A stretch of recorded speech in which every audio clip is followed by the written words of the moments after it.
초대 교회가 가지고 있던 여러 가지 문제들, 한두 가지였겠습니까? 많은 문제들이 있었는데 그 중에 가장 큰 것을 꼽으라면 바로 혈통적 유대인과 이방인들 간의 화해의 문제였다. 그렇게 볼 수 있습니다. 복음이 힘있게 온 세상을 향해서 전파되어 나가야 하는데, 그래서 아주 똘똘 뭉쳐서 온 힘을 다하여서 복음을 위해서 매진해야 하는데, 교회가 가지고 있는 아주 정말 심각한 아주 큰 문제, 그건 내부적으로 갈등이었습니다. 그 갈등은 어찌 보면 민족주의적인 갈등, 그렇게 볼 수도 있는데요. 유대인과 이방인, 유대인들 가운데도 이방에 가서 살았던 사람들이 있고 이방인들 가운데서도 유대 나라에 와서 살았던 사람들이 있죠.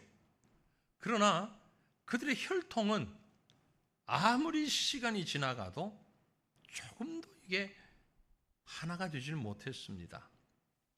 유대인들이 가지고 있는 기본적인 구약 때부터 내려오던 그 사상이 우월주의 사상입니다.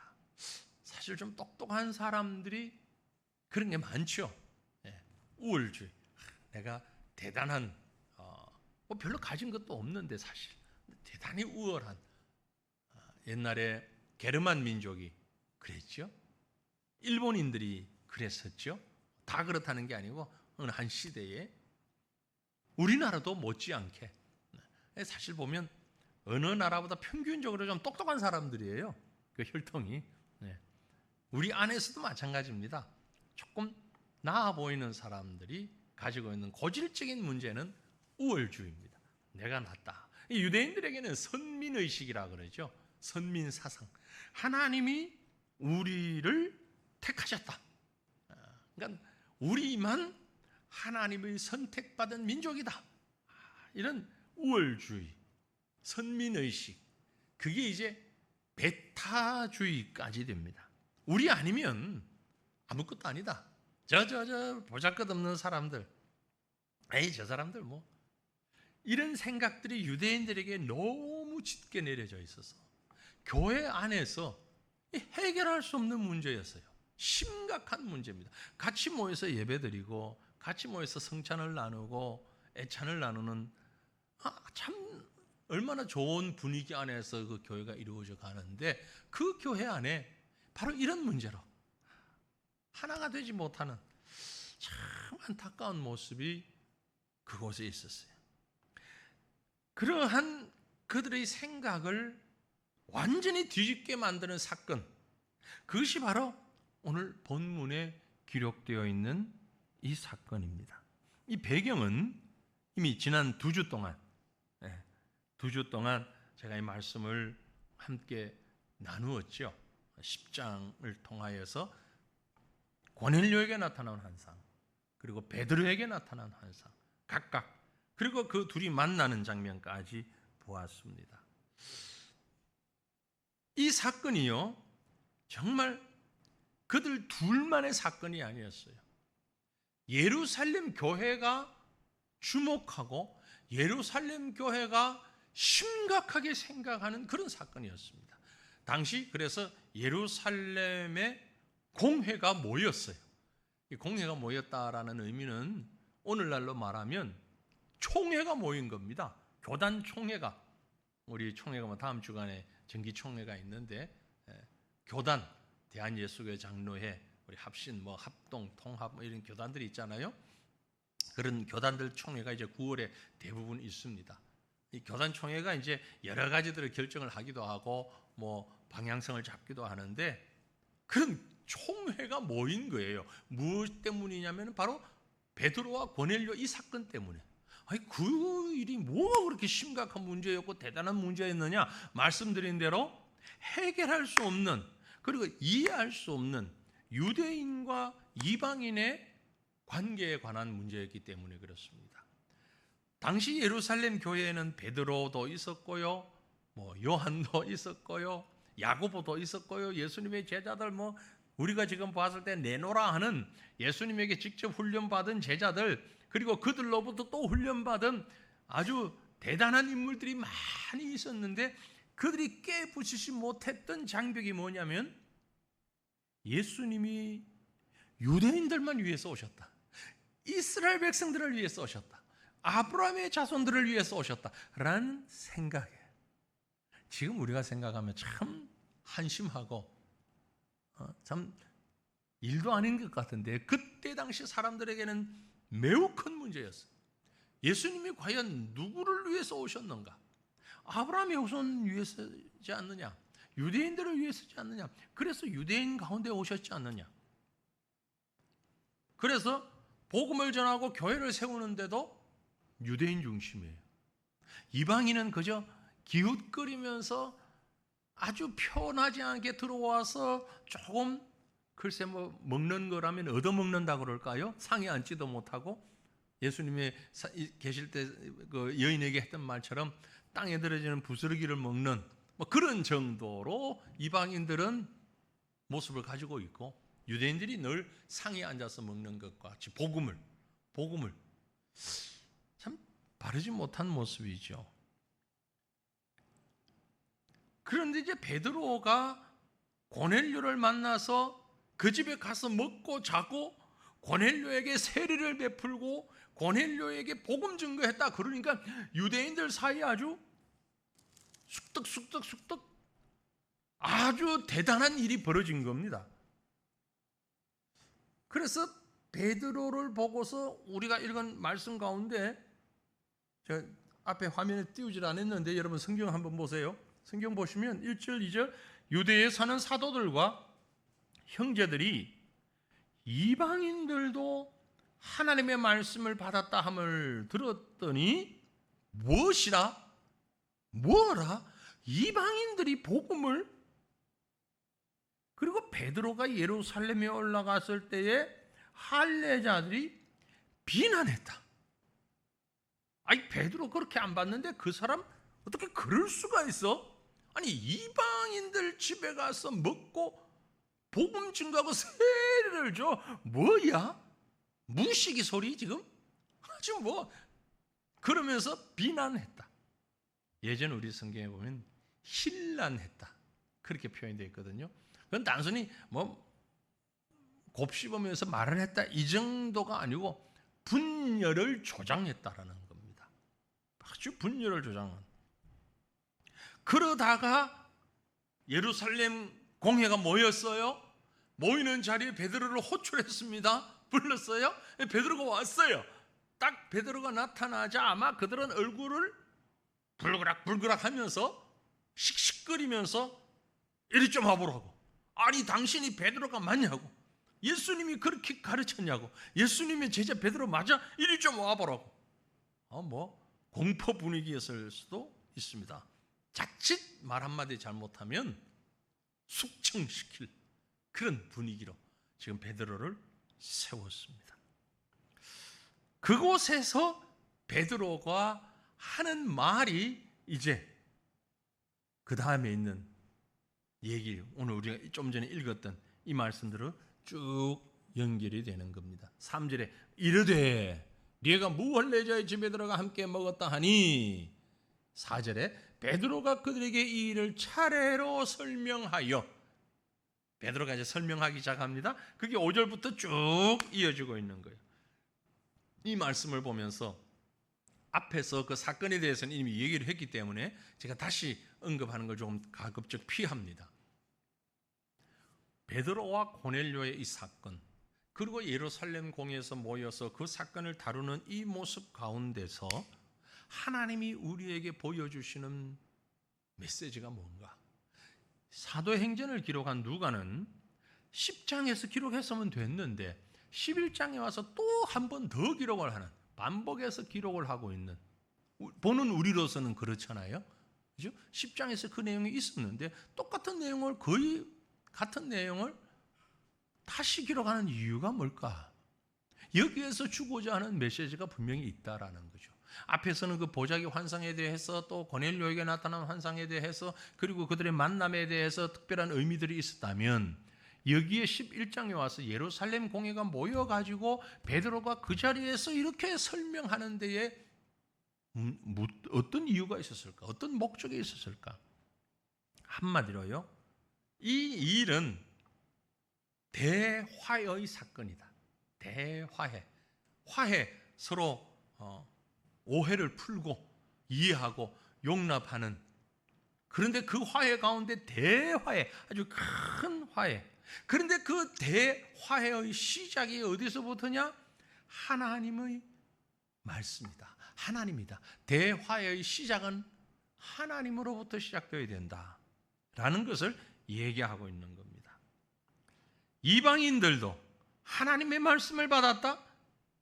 이건 앞에서 말씀드린 대로 사람이 한 일이 아니었어요. 베드로도 하려고 마음먹었던 일이 아닙니다. 계획한 일이 아니어서 이방인들에게 복음 전하려고 베드로가 머릿속에 계획을 세웠던 거 전혀 아니었어요. 한마디로 하나님의 솜씨였어요.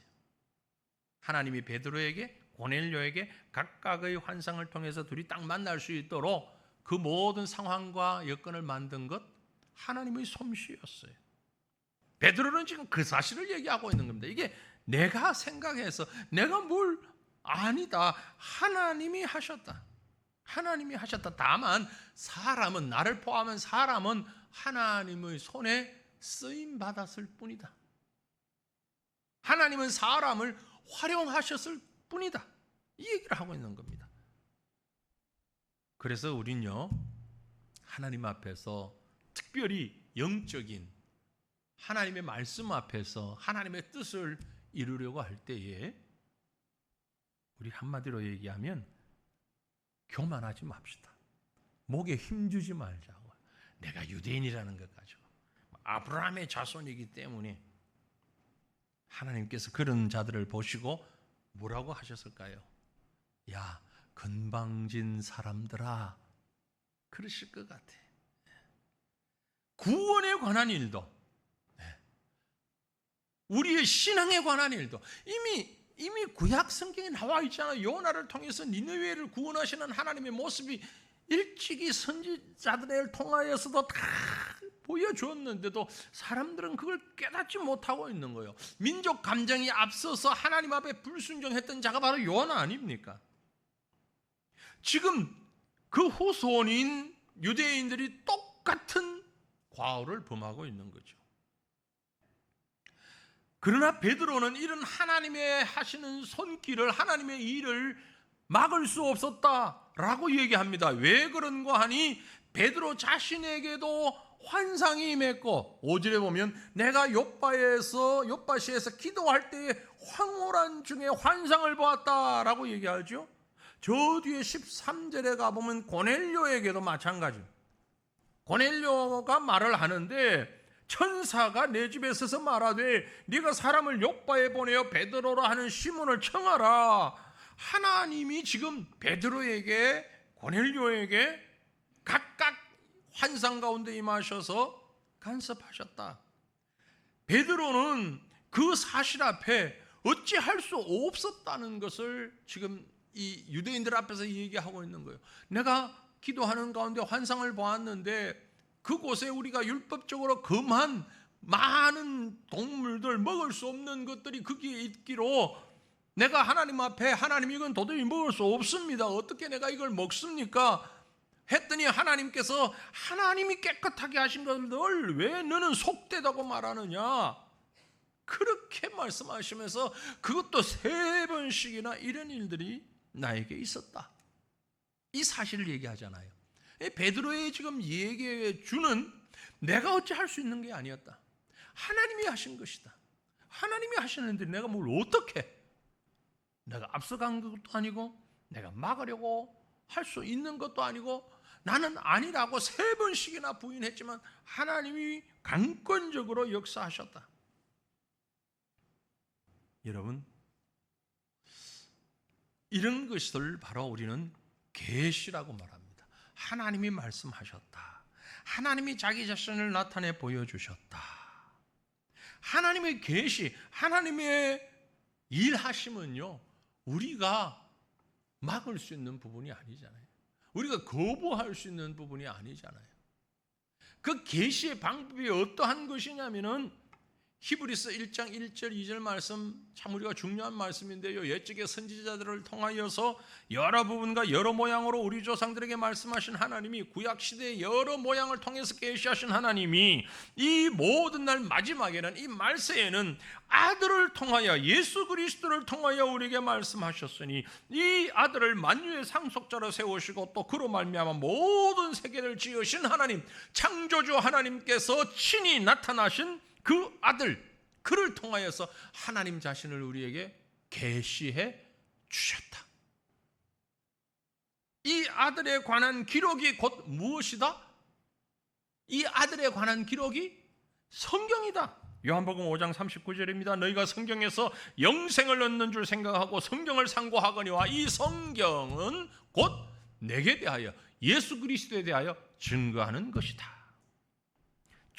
초자연적으로 우리 가운데 오신 예수님의 사역, 그것은 하나님과 죄인의 화목이었습니다. 베드로에게 나타난 하나님, 고넬료에게 나타난 하나님이 성육신 하셨고 죄인된 우리들을 그 앞에 이끌고 오셔가지고 그리스도를 통하여 화목하게 하신 겁니다. 대화해를 하게 하신 겁니다. 이게 바로 죄 사함이라는 것이죠. 하나님과 우리 사이에 가로막혀져 있는, 인간은 도저히 해결할 수 없는 문제가 있었으니 그것이 바로 죄의 장벽이었잖아요. 주님은 그걸 해결하신 겁니다. 그래서 하나님과 우리가 화해하도록 하신 것이죠. 이 모든 일들은 우리가 한 게 아닙니다. 하나님이 하신 거예요. 모든 역사의 시작과 마지막이 하나님께 있으며 우리의 구원은 하나님께 있습니다. 그래서 주님이 말씀하셨어요. 나는 처음이요 마지막이다. 처음이고 나중이다. 그 말씀이 무슨 얘기냐면은 모든 건 하나님이 하신다, 그런 뜻이에요. 뿐만이 아니고 성부 하나님께서만 하신 것이 아니라 이 일을 이루어 가시는 데는, 대화의 역사를 이루어 가시는데 성령께서 하십니다. 성령의 일로 우리에게 이루셨습니다. 베드로에게 고넬료의 집에 가도록 독려한 분이 누구였습니까? 성령이었죠. 12절에 보세요. 성령이 내게 명하사 아무 의심 말고 함께 가라 하시며 내가 이 6 형제도 나와 함께 가서 그 사람이 집에 들어갔다. 성령께서 나에게 의심하지 말고 가라, 그 말씀하셨다. 15절에 보면 내가 말을 시작할 때에 성령이 그들에게 임하시기를 처음 우리에게 하신 것과 같이 하는 자로, 처음 우리에게 하신 것, 사도행전 2장에 오순절날 성령이 감했던 것처럼 하나님의 성령이 바로 그곳에 임하더라, 그 얘기를 지금 하고 있는 겁니다. 그래서 16절에 보니 내가 주의 말씀에 요한은 물로 세례를 베풀었으나 너희는 성령으로 세례를 받으리라 하신 것이 이제 무슨 말인지 알았다. 그때 생각이 나더라. 주님의 약속이, 성령께서 유대인 이방인 상관없이 하나 되게 하시는 그런 역사로 나타나게 되신다는 사실을, 세례 요한을 통해서 하셨던 그 얘기, 그 말씀이 지금 우리 예수님이 부활하시고 승천하신 이후에 성령이 임하고 나니까 내가 그 사실을 목격하게 되었다. 결국 성령의 인도하심 받을 때에 화해의 역사가 일어났다는 겁니다. 그렇게 불가능한 것처럼 보였던 유대인과 이방인을 하나로 만드는 이 일이 성령께서 행하시더라. 그러므로 동일하신 성령께서 우리를 다스리실 때에, 여러분, 내 생각, 내 감정, 내 어떤 가치관, 내 기준 다 내려놓고 성령의 인도하심 따라갈 때 진정한 화해가 화합이 되어지는 줄로 믿습니다. 남과 북이 어떻게 해서 하나가 될 수 있느냐? 불가능한 것처럼 보이지만 성령께서 하시면 되는 거예요. 고질적인 지방의 문제가 어떻게 되느냐? 불가능한 것처럼 보이지만 성령이 하시면 되는 거예요. 지금 우리나라에 편만해져 있는 극도의 이념주의, 극좌, 극우, 이 우리나라뿐만이 아니고 전 세계가 지금 좌우편으로 딱 갈라져 있잖아요. 이게 세계적인 추세가 이미 되어버린 것 같은데 이거 어떻게 되느냐? 이거 어떻게 해결할 수 있느냐? 성령께서 하시지 않으면 사람의 방법으로는 이루어질 수가 없는 것이다. 그래서 대화해의 역사는 성령이 하시는 것이다. 성부 하나님이 환상 가운데 인도하시고 성령께서 친히 감동하시고 뿐만이 아니라 대화해의 본질은 예수 그리스도시다. 고넬료의 집에서 행한 베드로의 설교의 주제는 무엇이었다고 지금 여기 기록하고 있는 거 아니? 예수 그리스도였다. 나 예수 그리스도를 얘기했어. 그 설교를 듣고 마음에 감동을 일으키고 성령이 능력을 행하시는 것을 체험하게 되었다는 것을 말하는 겁니다. 17절에 이렇게 말씀하잖아요. 그런즉 하나님이 우리 주 예수 그리스도를 믿을 때에 주신 것과 같은 선물을 그들에게도 주셨다. 우리 주 예수 그리스도를 믿을 때에 주신 것, 복음을 믿을 때에 주신 것, 그 성령의 은혜를 그들에게도 선물로 주셨으니 내가 누구이기에 하나님을 능히 막겠느냐? 난 그것을 막을 힘 없어 나한테는.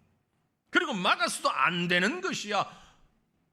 예수 그리스도가 기초에 바닥에 딱 깔려져 있는데, 그리고 그 그리스도 위에서 성부 하나님께서 성령 하나님을 동원해서 일하시는데, 성부, 성자, 성령 삼위일체 하나님이 이렇게 일하시는데 내가 어떻게 그걸 막겠느냐? 대화에는 삼위일체 하나님의 능력이며 역사였음을 말하는 것입니다. 예수 그리스도의 십자가는요, 한마디로 얘기하면 화합입니다. 화해와 연합입니다. 십자가는. 에베소서 2장 1절에 말씀했습니다. 그는 허물과 죄로 죽었던 너희를 살리셨다. 우리는 죄로 인하여서 하나님과 도저히 화합할 수 없었는데, 하나가 될 수 없었는데, 그리스도의 십자가가 우리를, 하나님과 죄인을 하나가 되게 하신 거예요. 관습, 혈통, 문화 이런 차이, 예수 그리스도만 있으면, 그리스도 안에서 이 모든 것들이 하나가 될 수 있는 거죠. 민족이나 혈통이나 문화나 언어도 하나로 통합할 수 있는 분은 오직 예수 그리스도예요. 예수 그리스도로 인하여서 시대를 뛰어넘고 종족을 뛰어넘고 하나가 되어 있는 거예요.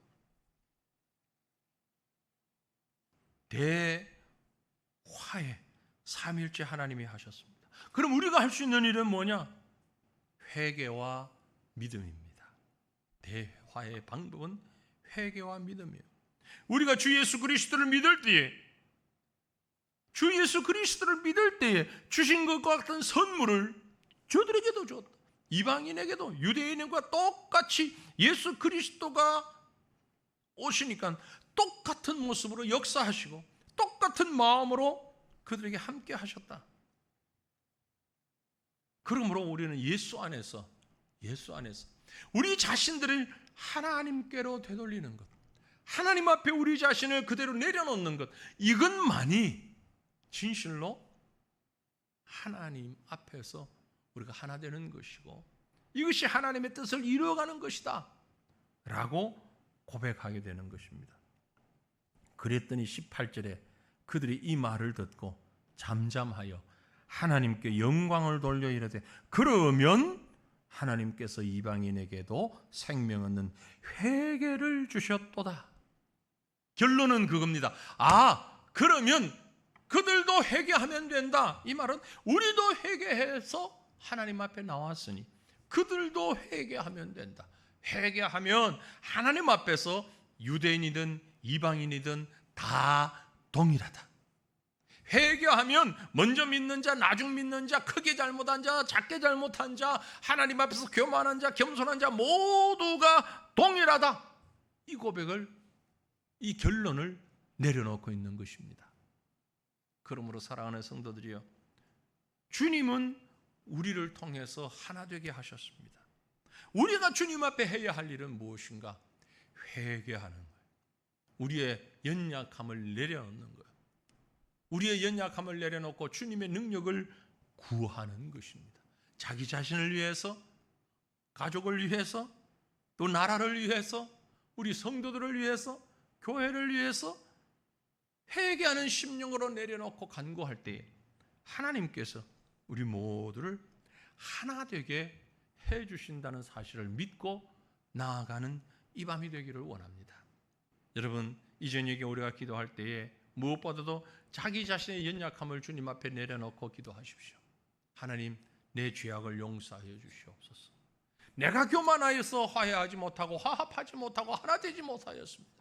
내가 주님 앞에서 바르지 못하여서, 내가 회개하지 못하여서 하나님 앞에 온전히 하나 되지 못하였음을 용서하여 주옵소서. 간구하시기를 바랍니다.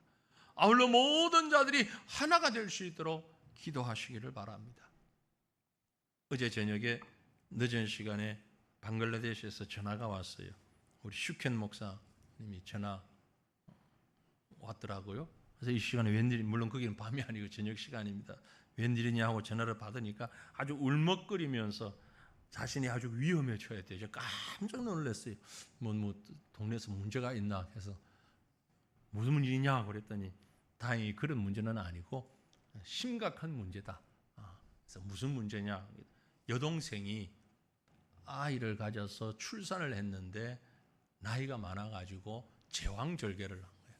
제왕절개를 하면서 아마 병원이 우리하고 수준이 많이 떨어지니까 제왕절개 수술을 하면서 의사가 실수를 했는지 어쨌는지 핏줄을 혈관을 건드리고 소변줄을 건드려가지고 이 안에서 이 사람의 몸 속에서 피하고 소변하고 엉겨가지고 막 엉망이 돼서 지금 정신을 못 차리고 혼수 상태로 누워 있는데 의사의 얘기는 알라의 뜻이다. 무슬림들이니까 우리가 할 수 있는 건 더 이상 없다. 이렇게 지금 고백하는데 기도밖에 없으니 목사님 기도 좀 해주세요. 그리고 교회 새과천교회 성도들 보고 기도 좀 부탁해 주세요. 그렇게 어제 밤에 전화가 왔어요. 그래서 내가 내일 기도회가 있으니까 우리 함께 기도하마 이렇게 약속도 했거든요. 서로 나라가 다르고 문화도 다르고 언어가 다르고 다 다릅니다. 그런데 이분도 딱 자기 혈육이 아주 절박한 상황이 되니까 한국까지 전화를 해가지고 기도해달라고. 기도밖에 다른 거 없으면 기도해달라고. 이런 부탁을 해왔어요. 그래서 이 얘기를 전해드리면서 자신을 위해서 기도할 뿐만이 아니라 우리가 하나 되기 위하여서 모두를 위해서 좀 기도했으면 좋겠습니다. 우리 슈켄 목사님의 그 여동생이 나이가 몇 살이냐? 그러니까 39이래요. 그 나라에서 39이면요, 우리나라의 한 49 이상 플러스 10 정도는 해야 우리하고 비슷한 그런 상황이거든요. 상당히 이제 출산하기에는 나이가 많은 나이죠. 그런데 이제 몸이 아무튼 뭐 어떻게 됐는지 구체적인 건 그분도 잘 모르니까 아무튼 현상만 얘기를 하니까 그런 상황에 있어서 매우 지금 심각하다 하는 상황에 있습니다. 여러분 위에서 기도해 주시면 좋겠고요. 아울러서 또 우리 성도 중에 우리 이정선 권사님을 위해서도 같이 좀 기도했으면 좋겠습니다. 지금 꽤 긴 시간을 의식 없이 누워 계십니다. 아주 그 자녀들이 힘들어해요. 너무 힘들어해요. 제가 며칠 전에도 통화를 했습니다. 계속 전화하는 것도 참 그래서 한참 통화를 못하고 있다가 다시 제가 통화를 했더니 우리 그 아들도 전화하기가 너무 이제 힘이 든 거예요. 본인이 전화를 하면 상대방이 놀랄 것 같으니까 뭐 일이 터졌나 보다 이럴 것 같으니까 하고 싶어도 못하고 그러고 이제 제가 전화를 하니까 자기도 그렇다라고 말하면서 너무너무 힘들어하고 있습니다. 이정선 권사님이 조금 나아졌다가 또 의사한테 물어보면 맨날 오늘 밤 이런 얘기만 지금 거의 한 달, 두 달째 계속 그 얘기를 하고 있거든요. 권사님에게도 하나님의 은혜가 임하기를, 그리고 그 가정에도 하나님의 은혜가 임하기를 위하여서 같이 기도했으면 좋겠습니다. 우리가 다 그리스도 안에서 한 믿음의 공동체가 됩니다. 믿음의 공동체로서 하나님 앞에 바로 세워져 갈 수 있도록 혈통을 떠나서, 민족을 떠나서, 언어를 떠나서, 우리의 상황을 떠나서 다 주 안에서 하나 되는 그런 우리의 모습을 만들어 갈 수 있게 하옵소서. 라고 기도하는 이 밤이 되기를 간절히 소망합니다. 우리 시간 함께 기도하기를